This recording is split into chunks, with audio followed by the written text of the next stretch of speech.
네, 문학을 탐하고 세상을 문학과 논어의 시각으로 바라보는 시간입니다. 탐나는 문학, 문학 욕심꾼 오승주 작가 함께합니다. 어서 오세요. 네, 안녕하십니까. 여러분과 함께 좋은 문학 습관을 만들고 싶은 문학 욕심꾼 오승주입니다. 네, 반갑습니다. 네, 반갑습니다. 오랜만에 뵙는 네, 느낌입니다. 오랜만에 뵙습니다. 5월 달에 또 첫 시간이고요. 기억나세요, 여러분? 지난달에는 우리 나의 라임 오렌지 나무를 같이 좀 읽어봤습니다. 네, 맞습니다. 자, 이번 달에는 5월하고도 잘 어울리는 그 책을 갖고 오신 것 같아요. 새로운 책이잖아요. 어떤 책이죠? 네, 아마 지금 어머니 아버지 세대는 만화책으로 많이 더 유명한 제목인데요. 보물섬을 한번 읽어보도록 하겠습니다. 아, 보물섬. 네. 저도 뭐 만화 열심히 봤죠. 네, 그렇죠. 여러분도 기억나는 장면들도 있을 것 같은데 그래요. 이번 달은 그러면 보물섬. 네. 네, 로버트 루이스 스티븐슨의 장편 소설인데요. 네. 이분이 또 유명한 지킬 박사와 하이드라는 네. 작품을 쓴 작가로 유명한데 네. 원래는 지킬 박사와 하이드를 읽으려고 했고 그 다음에 보물섬을 읽으려고 했거든요. 네, 근데 네. 보물섬이 너무 재밌는 거예요. 그래서 그냥 후루룩 봐가지고 이렇게 보물섬을 먼저 하기로 했습니다. 그러니까요. 요즘에 사실 또 여행이라든지 뭔가 그 스펙타클한 맞습니다. 그런 삶을 우리가 못 하잖아요. 네. 그래서 이 책을 통해서 우리 아이들과 같이 좀 오랜만에 다시 꺼내 읽어보셔도 좋을 것 네, 같고. 맞습니다. 뭐 재밌는 거 없을까 하시는 하셨던 분들은 분들, 네. 이거 보면 이제 대항해 시대에 아. 보물을 찾아 나서는 네. 그런 모험을 간접적으로 체험할 수 있을 겁니다. 흥미진진합니다. 그래요. 그래서 이제 모험, 얘기만 들어도 모험이란 단어가 네. 참 가슴을 좀 왠지 두근두근 설레게 하고요. 스릴 넘치는 뭔가 특별한 이야기가 펼쳐질 것만 같습니다. 네. 자, 그럼 보물섬 이야기, 책 얘기 좀 해볼게요. 이 만들어진 계기가 참 재밌다고요? 네, 맞습니다. 작가인 로버트 루이스 스티븐스는 보물섬이 성공하기 전만 해도 굉장히 가난한 작가였어요. 가난한 작가였는데 이렇게 가난한 작가가 작품을 쓰고 나서 대박을 친 경우가 몇 번 있죠. 그렇죠. 뭐 해리포터 시리즈도 그렇죠. 그렇고. 네, 해리포터 시리즈도 그렇고. 그래서 이 작가가 아들과 그림을 그리면서 놀고 있다가 우연히 그림 지도를 그린 거를 보게 돼요. 그래서 거기 상상력을 가미해서 네. 거기에 보물섬이라는 소재를 가지고 책을 썼는데 네. 책을 쓰고 나서 안 팔릴게 두려운 나머지 책 앞에 이 책을 읽기를 꺼려지시는 분들께 망설여지시는 분들께라는 광고글까지 쓰게 됩니다. 네, 네. 네. 근데 이 책이 대박이 나면서 네. 당시 영국 수상이었던 글래드스턴이 새벽 2시까지 보물섬을 읽느라 잠을 설쳤다는 일화는 굉장히 유명합니다. 아, 그러니까 잠을 설정하면서 네, 책을 읽을 만큼 네, 그런 재미있는 흥미진진한 책이 바로 보물섬인데 요즘에는 우리를 자극하는 그 것들이 참 많이 있잖아요. 네, 맞습니다. 근데 또 책을 보면 또 우리 나름의 또 상상을 하게 되는 또 즐거움이 있거든요. 네, 그 즐거움을 한 번 더 가지고 오셔도 좋을 것 같고요. 자, 그러면 아주 한마디로 대박이 난 요 소설로 인해서 작가의 인생이 또 바뀐 소설이네요. 네, 맞습니다. 특히 이 소설에서 큰 의미가 있는 게 우리가 피터팬에 보면 후크 선장이 있죠. 그렇죠. 후크 선장이 있고 그리고 이제 그 후크 선장을 보면 아주 악역이라고 할 수도 없고 선과 악이 한 몸에 뒤섞여 있는 그런 인물, 맞아요. 그런 느낌이죠. 굉장히 입체적인 인물인데요. 네. 아까 말씀드렸다시피 지킬 박사라는 선의 인물과 하이드라는 악의 인물이 한 몸에 있는 그런 소재를 다루고 있는데 이 악역의 전형을 이 키다리 실버라는 해적이 보여주고 있어요. 그 이후에 이 키다리 실버가 여러 가지로 변주되면서 이 독특한 악역을 탄생시킨 이것도 굉장히 유명한 이야기라고 할 수 있습니다. 그래요. 보물섬에 나오는 유명한 키다리 실버라는 해적. 네, 맞습니다. 그래서 더 이 책이 유명해지기도 했는데 이 해적은 그 갈고리 피터팬의 후크 선장과 네. 지킬 박사 하이드를 한 몸에 담은 인물이라고 하니 네, 맞습니다. 더 궁금해지는데요. 네. 네. 그리고 이 보물섬 어제가 어린이날이었잖아요. 네. 그래서 어린이날에 맞춰서 네. 좀 이야기를 준비해 왔는데 네. 보물섬에는 어린이에 관한 두 가지 중대한 비밀이 담겨 있습니다. 어떤 중대한 비밀을 가지고 오셨을까요? 더 네. 흥미진진합니다. 네. 일단 첫 번째는 네. 우리가 요새 그 땡린이라는 말을 많이 하잖아요. 아, 네네네. 어제도 많이 기사화된 것을 본 적이 있는데요. 우리가 뭐 주식 초보를 주린이라고 한다든지, 뭐 음. 부동산 투자 초보를 불인이라고 한다든지, 불인이란 말도 심지어 있어요. 네. 요리 초보를 요린이라고 하는 그런 모습이에요. 그러니까 그런 네. 용어에서 어린이에 대한 이제 사회 인식, 이제 무지를 나타내는 그런 낱말이어서 좀 씁쓸했는데, 네. 당시 보물섬은 아동문학의 이제 문법을 완전히 바꿔버린 역사적인 책입니다. 그러니까 음. 빅토리아 시대에 이 책이 출간됐는데 그 전에는 아동문학이라고 하면 이제 지루한 교훈이나 권선징악이 많았거든요. 네. 그래서 아동문학은 교훈을 주어야 한다. 그런 무조건. 게 있었는데 보물섬에는 그런 게 전혀 없어요. 음. 교활하고 야비하고 복합적인 악당이 등장해서 공격하고 살인하고 배신하는 이야기가 많이 담겨져 있는데 당시 어린이들에게는 굉장히 문화적 충격이었을 것 정말 같아요. 문화적인 충격이면서 부모님들도 못 읽겠을 것 같아요. 이런 네, 책을. 맞습니다. 네. 근데 이게 나중에 실증적으로 이제 음. 스티븐슨이 옳다는 게 밝혀진 게 우리 그림 형제 보면 그림 동화 집이 있잖아요. 네. 거기도 이제 가족과 함께 읽는 동화예요. 그러니까 음. 어린이들을 가만히 지켜보시면 어린이들도 배신하거든요. 배신하고 그리고 또 싸우고 질투하고 네. 여러 가지 어두운 요소들이 어린이들에게도 굉장히 많이 있는데 우리가 애써 그걸 보지 않으려고 하는 것 때문에 사실은 육아에서 많이 실패하는 경우가 많거든요. 음. 그래서 이 성장 소설이자 아동 문학의 어떤 새로운 장을 연 보물섬이라고 할 수 보물섬이군요. 있습니다. 그런 부분에 있어서 중대한 비밀. 아동 문학의 그 틀을 깨버렸다. 네, 맞습니다. 큰 그 틀을 깼다는 거와 의미가 있다는 얘기. 첫 번째고요. 네, 두 맞습니다. 번째는 또 중대한 또 사실 어떤 거예요? 네, 두 번째는 우리 어린이들이 가지고 있는 저는 어린이들의 직업이라고 생각하는데요. 네. 말을 잘 안 듣잖아요. 음. 말을 잘 안 듣고 심술을 부리고 네. 그리고 자기 멋대로 하고 네. 예, 이 모습이 짐 호킨스도 똑같은 행동을 하는데 짐 호킨슨이 보물섬이라는 작품에서 네. 두 번의 일탈을 해요. 말을 음. 안 듣는 행동, 중대한 행동을 두 가지를 하는데 그 두 가지 중대한 일탈 행동 때문에 이 보물섬 원정대가 목숨을 구하게 됩니다. 어.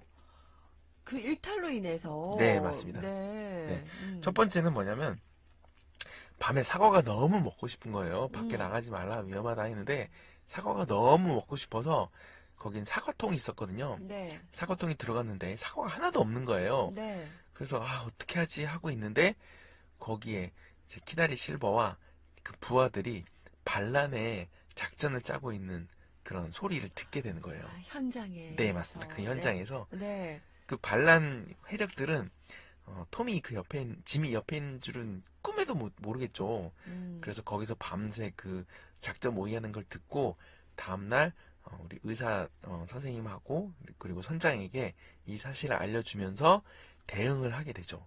아니면 이제 그래서. 몰살당할 뻔한. 근데 목숨을 잃을 뻔했는데 그걸 알게 되면서 음모를 알게 네, 되면서 근데 맞습니다. 밤에 사과통에 사과 네, 가지러 가지 않았으면 못 듣게 된 그쵸. 거잖아요. 가지 말라고 그렇게 얘기했는데도 밖에 했는데도 나가는데, 예, 가지 말랬는데 어른의 말 안 듣고 뭐 이렇게 주변 사람들이 얘기를 안 듣고 한 우리 아이들의 모습도 잠깐 언뜻 생각이 나는데 의외의 결과들 네, 이 맞습니다. 책을 통해서 또 한 번 또 느껴지는 게 또 대반전이고 그리고 네. 두 번째는 네. 선장이 어느 섬에 정박하면서 좀 분위기를 전환시키기 위해서 섬으로 하루 정도 좀 휴가를 보내요, 선원들에게. 음. 그래서 우리 보물섬 원정대들은 그 좀 무사히 피하게 됐거든요. 피하게 돼서 이제 원두막을 골라서 거기서 이제 작전을 짜서 서로 격렬한 전투가 벌어집니다. 거기서. 음. 근데 부상자도 많이 입었는데 갑자기 이 주인공 짐 호킨스가 이 원두막을 벗어나게 돼요. 그러니까 군인으로 따지면 이제 탈영을 오, 거기서 일탈을 하게 되거든요.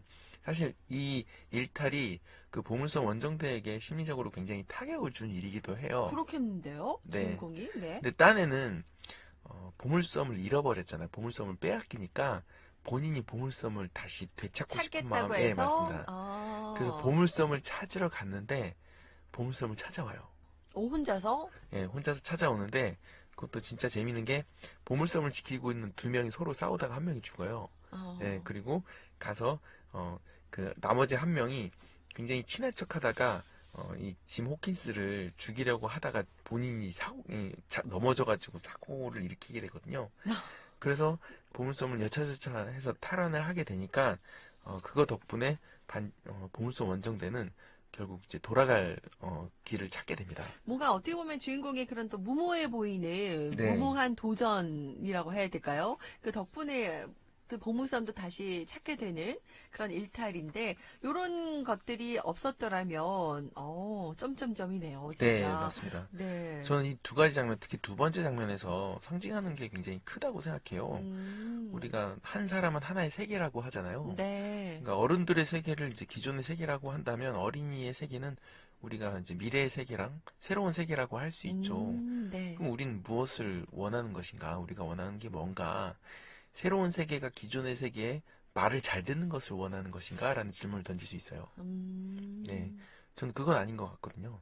새로운 세계는 날로 변화하고 있고, 그럼 새로운 세계가 열리기 위해서는 새로운 세계는 기존의 세계의 말을 듣지 않는 게 정상이고, 네. 기존의 세계에 대해서 저항하고 자기 나름대로의 세계를 만들면서 네. 이제까지 네. 역사가 계속 됐던 건데, 네. 네. 네, 이 어린이에 대해서도 저항하거나 반항하면 굉장히 혼을 낸다든지 하는 방식으로 예, 새로운 세계에 대해서 억누르면 결국 그 사회는 발전하기가 좀 어렵다는 건데요.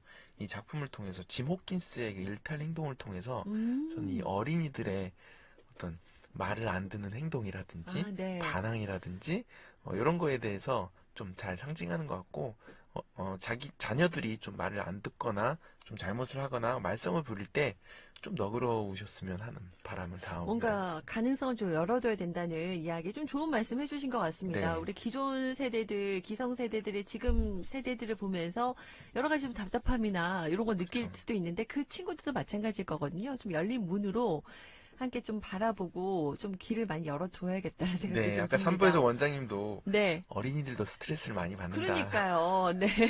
그 관점을 좀 서로 이해할 수 있었으면 좋겠다는 생각이 드는데요. 자, 오늘 보물섬 여러분과 함께 이야기 나눠봤습니다. 저도 예전에, 그 보물섬 만화라든지 책 접했던 기억들이 새록새록 나면서 참 짧았지만, 뭔가 네. 여행 떠나는 그런 느낌이 좀 났어요. 이 책에서 좀 뜻깊은 구절도 뽑아오시잖아요. 네, 구절 어떤 하나 구절을 소개해 읽어보겠습니다. 주시겠어요? 네. 네. 아마 내 호기심이 공포심보다 강했던 탓이리라. 음. 나는 그 자리에 그냥 머물러 있지 못하고 다시 두구로 나갔던 것이다. 네. 짐 호킨스와 엄마가 같이 운영하는 여관인데 거기서 난리가 벌어지거든요. 해적들이 와서 아. 서로 싸우고 그래서 짐 호킨슨의 가족이 여기를 벗어날 수밖에 없었던 상황에 도망갔거든요. 근데 너무 궁금한 거예요. 저기서 무슨 일이 벌어지는지. 네. 호기심이 강했군요. 네, 맞습니다. 그래서 그 여관이 보이는 둑에 가서 어떤 일이 벌어지는지를 계속 봤던 거죠. 짐 호킨스가. 예, 그래서 저는 이 어린이의 호기심, 공포심, 사람의 마음에는 호기심과 공포심이 누구나 다 있지만 호기심이 이기느냐, 공포심이 이기느냐에 따라서 어린이에 가까우냐, 어른에 가까우냐가 좀 나타나는 것 같습니다. 호기심과 공포심 사이에서, 네. 어머, 저도 그 말이 딱 와닿네요. 네. 네. 햇살 주디님은 마음속에 호기심과 공포심이 싸우면 누가 이기나요? 그러니까 때때로가 공포심이 이기기도 그렇죠. 하고, 네. 때때로는, 한번 해보고 싶다라는 호기심이 더 이기기도 한데, 그렇죠. 그쵸. 이게 안전만 보장되고 특별한 그런 생명에 지장이 없는 일이라면, 때로는 우리 호기심 자극하는 우리 아이들의 행동, 좀 열린 마음으로 좀 지켜봐 주시고, 그걸 통해 우리 아이들이 뭔가 더 성장할 수도 있는 단계에 오를 수도 네, 있겠다는 맞습니다. 생각 다시 한번 합니다. 어제 어린이날이고 5월 진짜 가정의 달이니까 한번 생각해 보시죠. 내친 김에 논어 한 구절도 같이 갈까요? 네, 좀 짧은데요. 어린이들을 두려워할 줄 알아야 된다라는 말이 있는데요. 논어에 이런 네. 구절이 있어요. 어린이라고 콕 집어서 얘기하지 않았고 네. 이 짧은 후생가외라는 말로 정리가 되는데 후생이라는 말은 이제 뒤후 태어날 생이거든요. 네, 뒤늦게 태어난 사람을 말하는 거니까 젊은이, 어린이라고 볼 수 있는 건데 그러니까 뒤에 태어난 사람이 오히려 더 뛰어난 어떤 성과를 보일 수도 있으니까 그렇죠. 무시하지 마라. 요새 젊은 것들이라고 어린 것들이라고 이렇게 깔보지 마라라는 문장이었습니다. 어리다고 놀리지 마세요. 네, 맞습니다. 네. 어린이날에 좀 맞는 뜻깊은 구절이라고 생각해서 원래 어제 어린이날에 했으면 좋겠는데 하루가 지나서 네. 제가 추억하면서 어린이날 얘기를 해봤습니다. 아우, 더 의미가 있네요. 오늘 진짜 보물섬 같이 이야기 나누면서 많은 생각하게 했습니다, 여러분. 어떻게 들으셨는지 모르겠습니다. 네. 자, 오늘 탐나는 문화 욕심꾼 오승지 작가 함께 이야기 나눠봤고요. 어느새 다음 시간 벌써 기대가 되네요. 네. 다음 시간도 함께 하도록 하겠습니다. 고맙습니다. 네, 안녕히 계십시오.